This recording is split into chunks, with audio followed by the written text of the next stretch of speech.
Twabitije Eugene.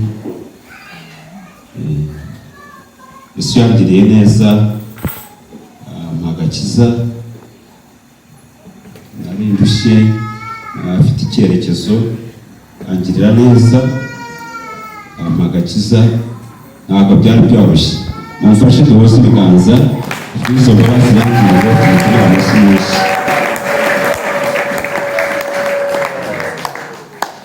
Amaze kumbabarira ibyaha, yejesha amaraso ye, arangije kugira ngo rwose anyereke ko anyemeye, angiriye imbabazi ambabariye, ashyiraho n'ikimenyetso cy'umwuka wera. Amen. Ikimenyetso ko nawe yakugira imbabazi akakubabarira, ariko agashyiraho amakashi. Haleluya. Ikimenyetso rwose gishyiraho. Mfite umudamu wanjye hariya tumaranye iminsi kandi nkunda, umukozi w'Imana. Namubwiye ijambo akiri inkumi, aranyemerera, tujyana imbere ya pasiteri, baradusezeranya, basara imbere tubadushyiraho ikimenyetso. Kiri ikimenyetso cy'uko twasezeranye. Murakireba? Uwo mwami rero wamaze kutubabarira, yatweretse ko atubabarira, dushyiraho ikimenyetso cy'umwuka wera. Nawe tukamukomera amashyi menshi cyane mu mwami.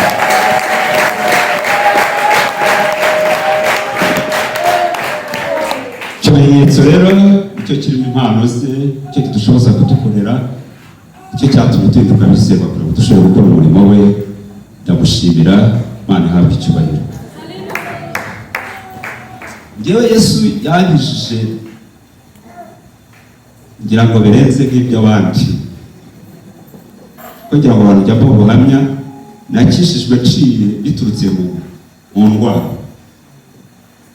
Ndarwara, tangira bimeze nka malariya, bampera ibiti mu rugo birarenga, banjyana kwa muganga CHK, bakurikirana icyo ndwaye. Abaganga bose bakora ibizami, byaba ari iby'amaraso, byaba ibindi bizami byose bakorera umurwayi, bigera ku rwego babura indwara. Batangira noneho kuvura ibimenyetso by'ibyo barebaga ndwaye, nta ndwara babura. Batangira kuzimya umuriro no kugira ibindi binini bashobora gutanga n'inshinge banteraga, ariko nta ndwara bareba. Ndaremba, ariko ndaremba ndabarengana, ngeza ku rwego nagiye muri koma. Njyayo marayo iminsi myinshi. Ngeze muri koma, Imana yahanyabikiye ibintu byinshi. Muri koma, Imana iragenda inyereka umuriro. Tuvuga mu ijambo ry'Imana, umuriro w'imperuka. Mujyamo, urandya, urampekenyanirwa kuvamo. Noneho mu gihe nari muri uwo muriro, nkumva ikintu kiri buhungure, ariko ari kuvuga ijambo Imana. Kandi ari ntakishijwe, ari umupagane, ahari ngira ngo nafashwe na malariya naraye nanasibitse. Noneho numva ngo ni kugira ngo mve muri uwo muriro, ni uko ndi kuvuga ijambo Imana. Nasamo ijambo kuvuga ko Imana, havuga inyuguti zose, najya kuvugana ibiheruka inyuma na ururimi rukongera rugafatwa. Ndashya, nanirwa gushira. Ijwi ryansanga muri uwo muriro, avuga ngo impamvu iri muri uwo muriro, wavutse uri ikiragi n'ababyeyi bawe ni ibiragi. Sinabimenya. Mu gihe nari ndaho rero nshya, kuko urwego rw'uwo muriro ukuntu rwari rumeze nk'uko wafata beto ya sima ukayivanga n'umucanga ugakora kiriya kibeto, warangiza ukagishingamo inshinge ziriya zitera inka cyangwa zitera abantu, ndetse ugashingamo na ziriya mitirizo badodesha, ukazishinga muri cya kibeto, noneho kigasa n'icyuma, za nshinge zarimo ibintu nka bibiri. Noneho uko ziri aha ndaza ziryama hejuru ngaramye, zihera ku gatsitsino ziri kugeza ku mutwe, zarimo ibintu bibiri, zarimo umuriro wambikaga, zarimo n'uburibwe bwaryaga nkumva buragera kure. Hano ijwi ryasangaga rimbwira ko ndi muri uwo muriro. Noneho ko nari muri uwo muriro nkareba hakurya ahantu heza cyane nkabwirwa ngo ni ijuru, ariko nari muri uriya muriro nkananirwa kuvayo, ndashya. Sinzi iminota nahamaze, uretse ko bari barwajije umuryango wanjye, barabarira nagiye. Ijwi risangamo rimvugiramo rirazamuka n'imbaraga, riravuga ngo ndi Imana. Rizamuka muri rya jwi muri wa muriro ritera hejuru, rivugira muri jyewe. Abantu twari turi kumwe ntabwo bari babizi, babwira umukecuru bati mujye gushakashaka uko ariko bwose mwabaza abakuru, iyo ni imyuka mibi ishobora kuba hatari icyo mutatunganyiriza. ngo nari se hashira mu bitabo. Umva ababyeyi rero bari badakishijwe, bagerageje uburyo ubwo aribwo bwose bashaka imbaraga zabo nkabo, ariko mvamo. Icyo gihe mvuye aho rero nibwo iryo jwi rimaze kumvanaho, ngo narebaga ijuru najya kuryinjiramo, narwa kuryinjiramo, baranikoreye ibintu byinshi byakuzaga kwinjira muri ubu by'imibare nikoreye n'iki. Ijwi ryabura ngo risubire mbanze ngende biture, ko nashaka kwinjira muri iryo juru, nashaka kwinjira umuryango w'iryo juru ngo ngende biranga. Aho rero mvuye muri uwo muriro no muri iyo koma, mvamo n'abaye ikiragi. Mara ukwezi n'iminsi 17 ijwi ryanjye ryaragiye. Abaganga bashaka indwara yose barayibura, kugeza ku rwego basezereze hashika ndataha. Ngize umugisha rero nibwo nageze hari twari dutuye, asanga itorero, abarokore batangira kuza kusura no kunganiriza. Hari umudamu yari witwa Betty ahaguruke, wacu Bushogari umudiyakoni, uriya niwe wasengeye, araza arasura arasengera, mabwiza Imana igira neza iranzamura, za guhinduka umuyobozi we umugomba mwiza cyane. Aho mvayo, ariko indwara ntiyaboneka. Abaganga babura indwara pe, babuze indwara nta kintu barasezere ngo nintaye. Ngeze rero nibwo nageze mu rugo batangira kunsengera, ntaravuga bakansengera ndikiragi, ariko umwuka w'Imana atangira kumburisha gusoma Bibiliya. Kaba afite Bibiliya, ngeze kurwara nabwo nkomere ku kuboko, njya hashika nabwo abajyaneza baza kudusura, hashika bampa Bibiliya, bayimpaye sinayitaho. Umunsi umwe nabuze amafaranga yo kugura mitsingi, amagara mu mushiki yanjye yitwaga Rurangwa, ndabwira wakugurisha Bibiliya kandi igihumbi. Ndayizamuka na dolari ku giporoso, Rurangwa agiye kumva igihumbi ngo muhe Bibiliya yanjye, ndamuhe. Baramuhamagara, birasirayigurisha, isubirana mu rugo igura isoko. Uwo mugoroba mushiki yanjye yitwa Musafiri araza aragenda agura mitsingi, turanywa Bibiliya. Muri icyo gihe rero mvuye muri iyo koma, nabonye icyo soma cyangwa Imana yarukuye. Naho ko nagisomaga ntaravuga, ndetse kumva uko soma Bibiliya, niko umutima wanjye usubiramo imbaraga. Kuko muri abantu bajya bahaga igare cyangwa moto cyangwa ikindi kintu cyose cy'umwuka, iyo urimo gushyiramo umwuka ubona ukuntu bizamuka. Iyo nasaga umurongo wa Bibiliya najyaga kumva umutima wanjye uruzuye imbaraga. Umutima wanjye uruzuye imbaraga. Noneho abantu bose bazaga kunsura narababwiraga ngo narandikaga ndi mu rugo nkababwira ngo nzavuga ejo. Umutima wanjye harimo ijambo rivuga ngo Imana irashaka kwereka abantu bose ko ari ishobora byose. Ntabwo kinari nakira muko Imana kansaka kugira ngo abantu bose babanze baze bakurebe barebe indwara warwaye nibarangiza bazamurukishijwe n'Imana nta kintu cyose bakizera Imana. Ikindi cya kabiri ijwi ryarambwiraga ngo Imana irashaka kwereka abantu basengera ko ari Imana ijya yumva gusenga kw'abantu kandi igakorana nabo.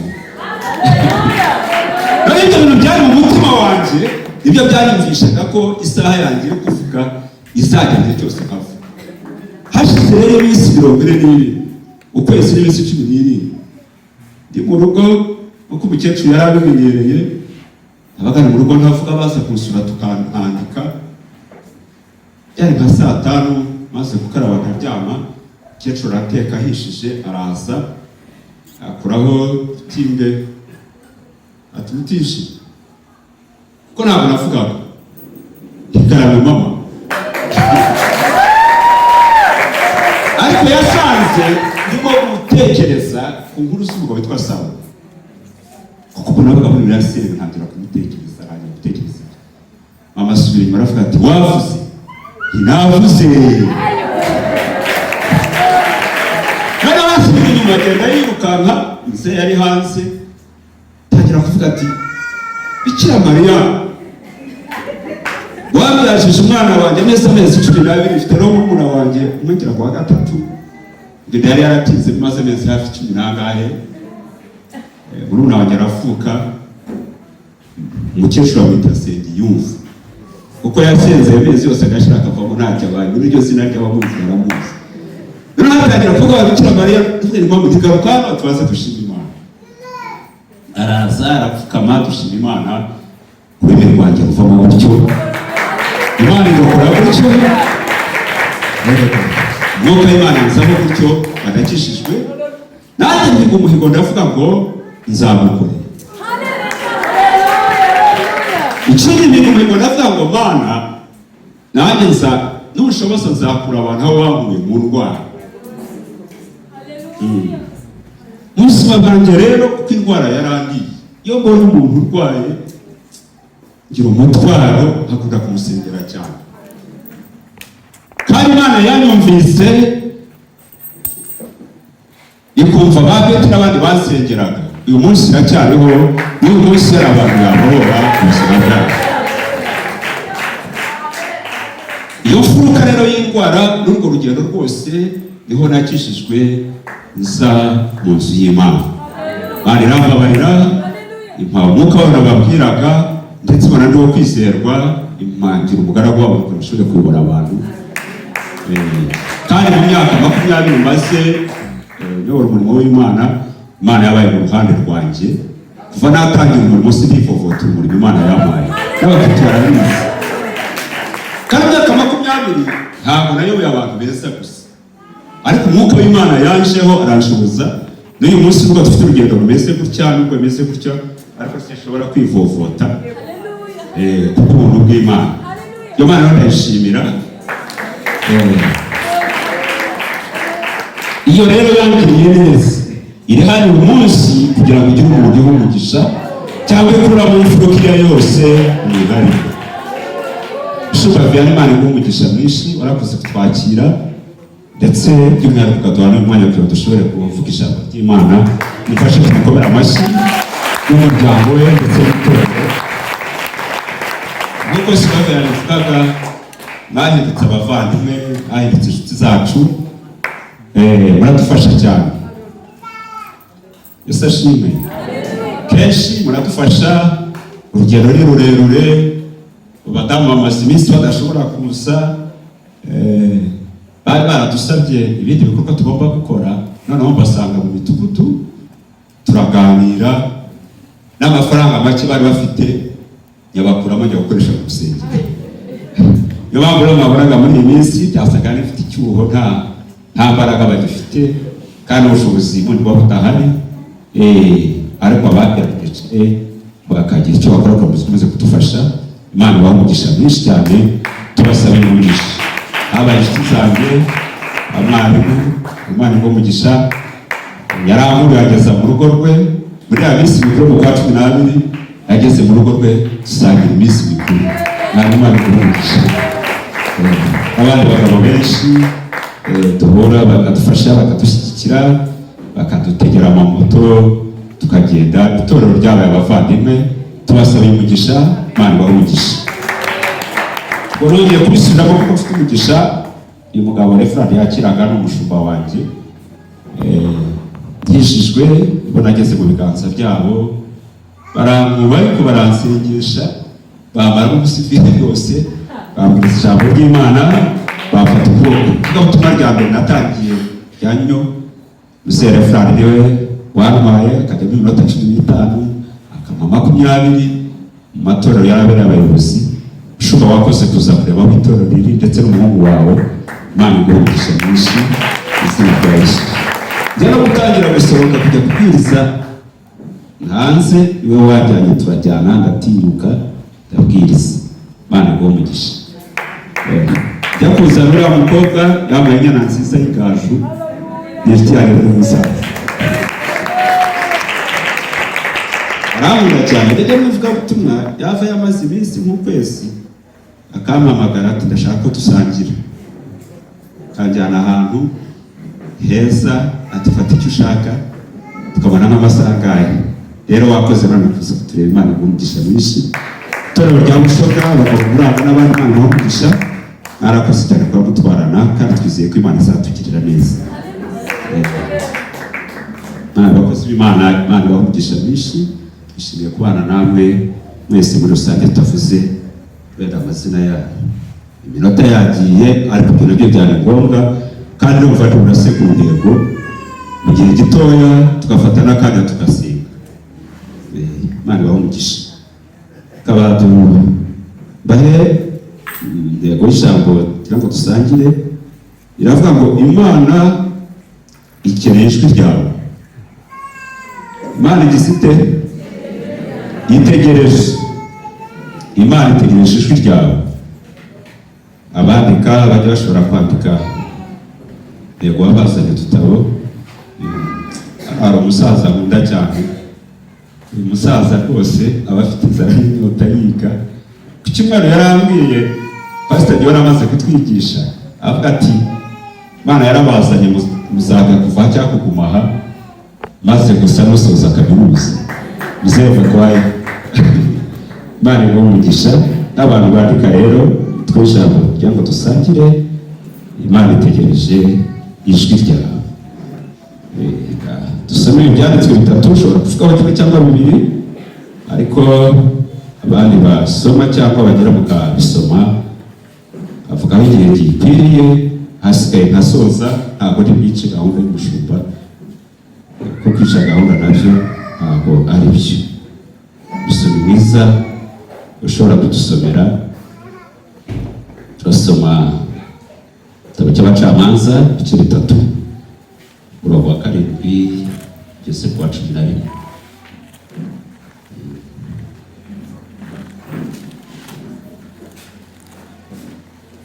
Umuntu wabigize umwuga mu gusoma Bibiliya akaba mu rusengero umugisha akaba ari uwe. Abacamanza 3 bagushyire mikoro. Arufo mujye mubafasha gushyira mikoro abari hariya.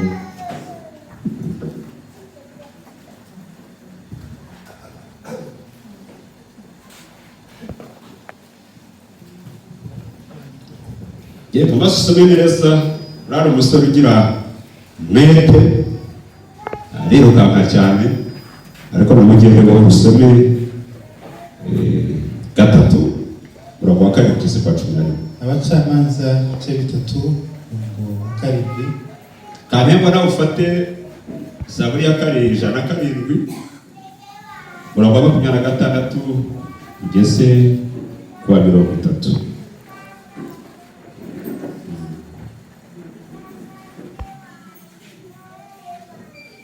ngaho soma. nuko Abisiraheli bakora ibyangwa n'Uwiteka, bibagirwa Uwiteka Imana yabo, bakorera Bali na Asheroti.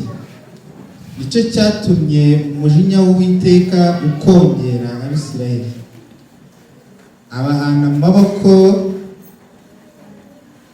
yo gushanirishatiyimu umwami Soma neza w'Imesopotamiya, ya Kushanirishatayimu umwami w'Imesopotamiya. Abisiraheli bakorera Kushanirishatayimu uburetwa imyaka 8. Abisiraheli baherako batakambira Uwiteka.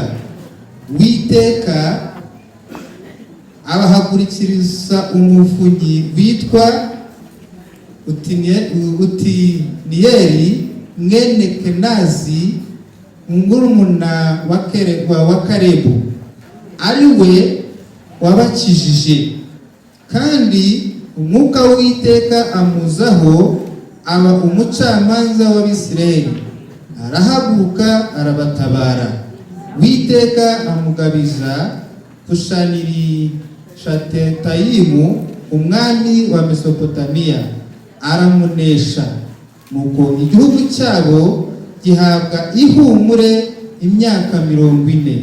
Maze Otiniyeli Ugeze ku murongo wa kangahe? 11. Maze Otiniyeli mwene Kenazi arapfa. Bana bumugisha. Inyuma yawe. Zaburi 107:26-30.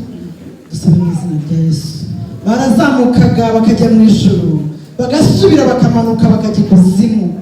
Imitima yabo ikayagishwa n'umubabaro, bakazunga muzunga, bakadandabira no mu businzi. Ubwenge bwabo bwose bukazinduka, maze batakira Uwiteka bari mu byago, abakiza imibabaro yabo. Aturisha umuyaga w'Ishuyeli, umuraba uratuza, maze bishimishwa n'uko utuje, kandi abajyana mu mwaro bashakaga. Kubera Imana amashyi. Komeza hirya yaho sose, nubwo ushobora kutabivuga byose ariko bibahe. Yosuwa 10, Yosuwa 5. Cyebitano bya Yosuwa. Some ku murongo wa 10 wa 12 ugeze kwa 12.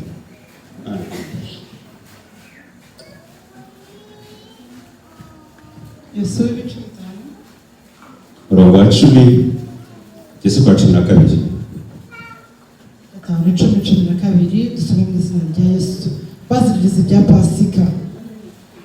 Nuko Abisiraheli babamba amahema i Gilugali, baziririza Pasika ku munsi wa 14 w'ukwezi nimugoroba mu kibaya cy'i Yeriko. Bukeye bw'umunsi wa Pasika, uwo munsi nyine bawuryaho ibigugu by'ingano zo muri icyo gihugu n'udutsima tudasembuwe n'ibigori bikaranze. Nuko bukeye bw'uwo munsi baririyeho ibigugu by'ingano zo muri icyo gihugu, manu ntiyongera kuboneka. Abisiraheli ntibongera kubona manu ukundi, ahubwo uwo mwaka barya imyaka y'igihugu cy'i Kanani. Kubera Imana amashyi menshi. Reka mu minota mikeya kandi myiza dusangirire ijambo kugira ngo dushobore kubahiriza igihe. Nabahaye intego ivuga ngo Uwiteka ategereje ijwi ryawe. Haleluya. Dusomye ijambo riri mu gitabo cy'Abacamanza ibice 3, umurongo wa 7 kugeza kuri 11. Cya gitabo kenshi cy'Abacamanza ntabwo tujya kure, cyerekana ibibazo abasekuruza bacu bahuye nabyo, yaduhana tugize cyo tukamuhindukira. Biratubwira ngo bakoze iki? Bazamuye ijwi ryabo batagira Uwiteka. birengagiza ibyo barimo, birengagiza icyatumye bajya muri iyo myaka 8 y'uburetwa, barahindukira batakira Uwiteka. Imana imenya ko bongeye kumenya imbaraga zayo n'ubushobozi bwayo, birambwira ngo ako kanya ibahagurukiza icyo bita umuvumo. Niyo mpamera amashyi. Ijwi ryawe rigize rite? Mwumvise intego nabahaye? Subiramo ijwi ryanjye rirakenewe. Twese dusubiremo ijwi ryanjye rirakenewe. Mana ibahe umugisha. Imana yari itegereje gusa ko bahindukira bakayitabaza. Imana ntite ku byo bari baracemo byose byo bageze, Imana ikabatabara. Ako kanya yohereza umwuka wayo, uragenda usanga umucamanza witwa Oteneyeli arahaguruka, ahagurukana imbaraga nyinshi, arwanya ababisha babo, bahabwa ihumure. Imyaka 40 igahe? 40. Imana itegereje ijwi ryawe kugira ngo ishobore kukubohora mu kibazo cyose, ahasigaye iguhiho. Haleluya. Turi mu gihe cy'iyi minsi, mu gihe cya nyuma, gusenga bikomeye. Ariko gusenga nirwo rufunguzo n'izo mbaraga z'umukristo. Imyaka yose tumaze muri uyu murimo, tubona gukira kwacu cyangwa gutabarwa kwacu, Imana yashyize mu nzira yo gusenga. Haleluya.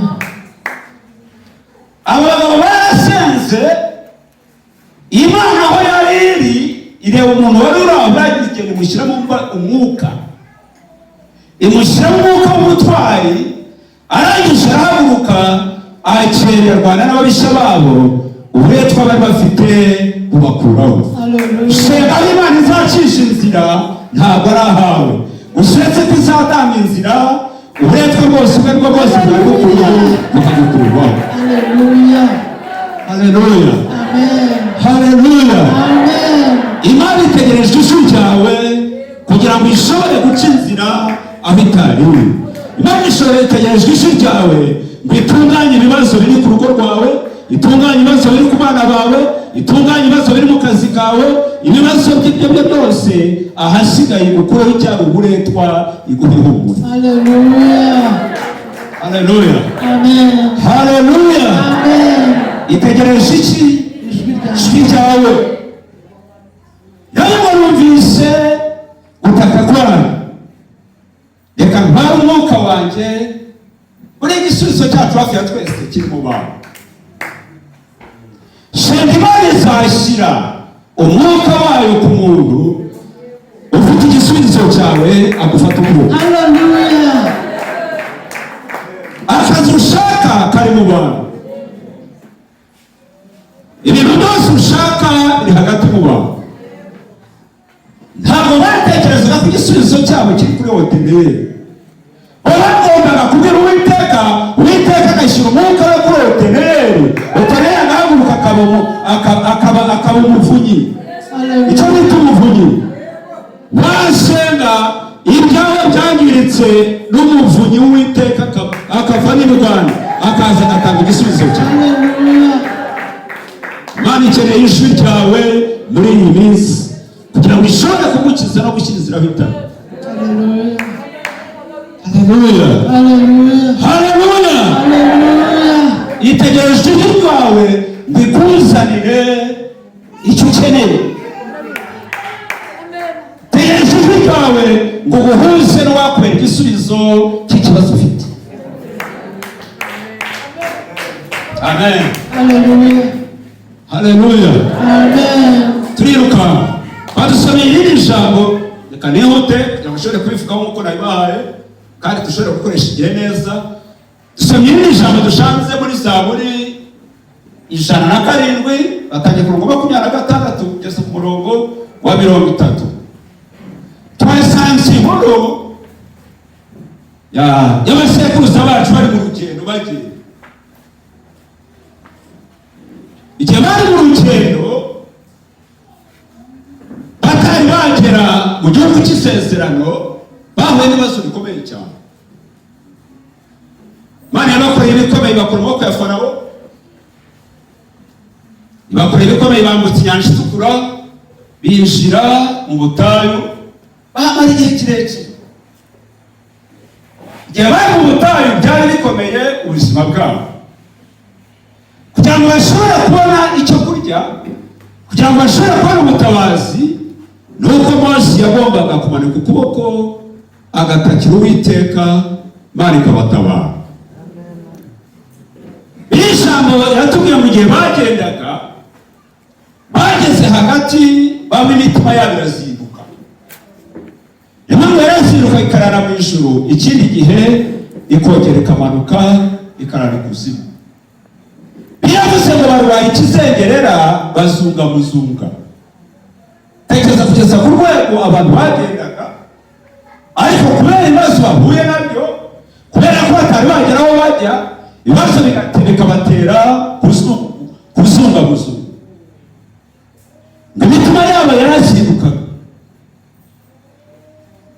Haleluya, Haleluya, haleluya, haleluya. kenshi inzira itari yaboneka. Hari igihe umuntu arwaye ikizengerera kandi yicaye, hari igihe ibibazo bizana umuntu umutima we ukajya uzinduka. Rimwe bageze mu butayu, imitima yabo irazinduka isubira mu Egiputa. Babwira Mose, baramubwira ngo ujya kutwicira aha mu butayu, ntapfa asa mu Egiputa. Umutima wari wazindutse wasubiye aho wagiye. Kugira ngo babwire Mose ngo ntapfa asa mu Egiputa, atari uko bahuye n'ibibazo. Kenshi abantu bari mu rugendo, hari igihe amasezerano atinda gusohora, hari ibibazo bitinda gukurwaho, umutima w'umukristo ukazinduka. Bamwe ati ujya kutwicira muri ubu butayu, ntapfa asa mu Egiputa. Tujya gupfira aha hantu, ntapfa asa mu Egiputa. Igihe bari bari muri ako kavuyo kose, bafata icyemezo, badusomeye ngo bari hagati aho, barongera bazamura ijwi ryabo, batakira Uwiteka Imana. Haleluya, haleluya. Iyo bamaze gutakira Uwiteka Imana yabo, irambwira ku murongo wa 30 ngo Uwiteka aturisha umuraba, abajyana ku mwaro bashaka. Haleluya. Yesu ashimwe cyane. Amen. Ijwi ryawe rirakenewe kugira ngo Imana ikujyana ahari igisubizo cyawe. Haleluya, Haleluya, haleluya, haleluya, haleluya. haleluya. Batakira Uwiteka, abajyana hehe? Mu mwaro. Aho bashakaga. Igihe bari batarabona umwaro, bahoraga bazinguruka, bakazunga muzunga. Amagambo bahavugiye ni menshi. Iyo umuntu atari yagera mu isezerano rye, kenshi arazengerezwa. Imana ikaha umwaro wacu. Haleluya.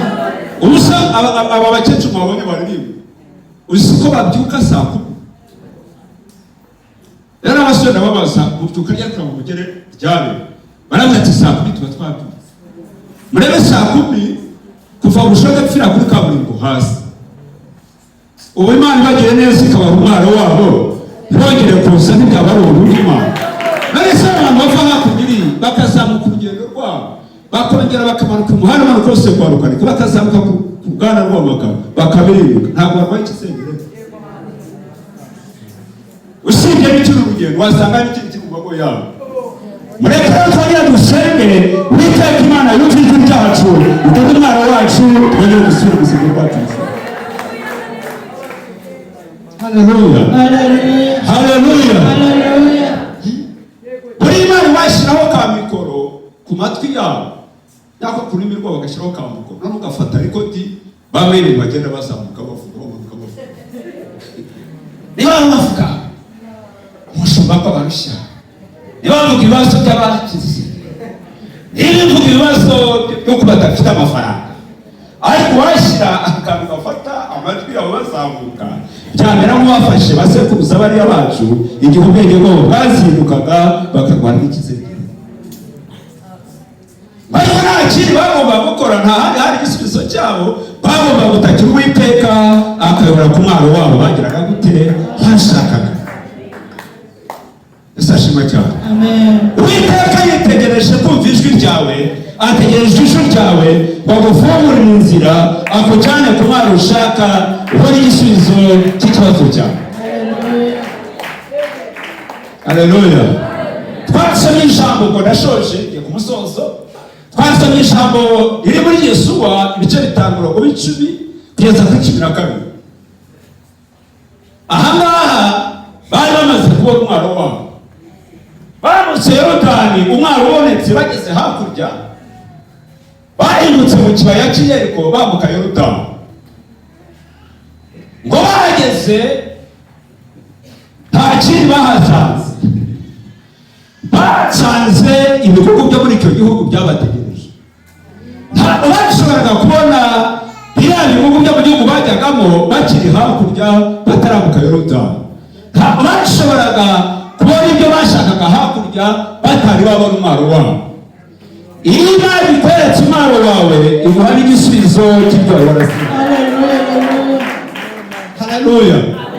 Haleluya. Haleluya. Rero bageze muri icyo kibaya batangira kuharya, baharira ibigori bikaranze, baharira uburyo muri icyo gihugu bakahembwa.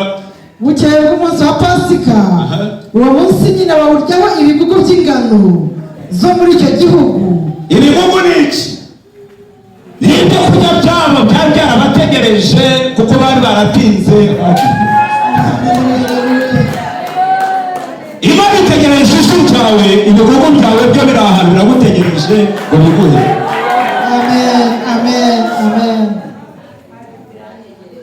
Bamaze kubona umwaro wabo, basanze ibigugu bitegereje, basanze biri aho bategereje, nta muri Imana yabiteguritseho. Birakomeza.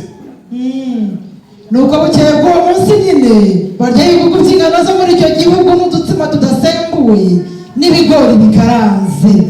Nuko bukeye bw'uwo munsi baririyeho ibigugu by'ingano zo muri icyo gihugu, manu ntiyongera kuboneka. Komera Imana amashyi menshi cyane. Imana yarabateguriye manu nk'ibyo kurya by'abantu bari mu rugendo. Iyo umwaro wabonetse rero, Imana ikakwambutsa, Imana irahagarara ugahabwa ibyo kurya bihagije bitari manu. Manu ni ibyo kurya abantu barya bakiri mu butayu. Manu ni ibyo kurya abantu barya bari mu rugendo.